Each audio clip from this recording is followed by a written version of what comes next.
दर्शक बंधु आज पेट्रोल और डीजेल मूल्य बड़ परिवर्तन आसी। पेट्रोल और डीजेल आम दैनंदिन जीवन में सब कम आसुवर सबुदिन पेट्रोल और डीजेल सठिक मूल्य केते रही जानी रखाटा गोटे भल कथा अटे। तेज आज सठिक दर पेट्रोल और डीजेल केते अच्छी आसन जाना। आज आम ओडिशार राजधानी भुवनेश्वर में पेट्रोल दर प्रति लिटर पिछा 101 टंका 11 पैसा रही बेले डीजेल दाम आज भुवनेश्वर में प्रति लिटर पिछा 92 टंका 69 पैसा रही। आज भारतर राजधानी नुआदिल्ली में पेट्रोल दर प्रति लिटर पिछा 94 टंका 77 पैसा रही बेले डीजेल दर प्रति लिटर पिछा 87 टंका 67 पैसा होती।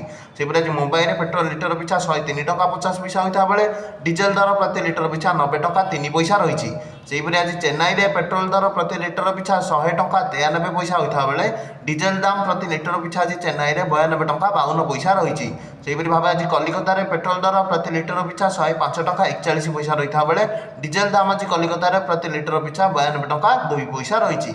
राज्यर समस्त प्रमुख सहर मान पेट्रोल और डीजेल सठिक मूल्य भिडियो जदि आपको टिके भल लगा भिडियो लाइक करने चैनल सब्सक्राइब कर दिखाँ।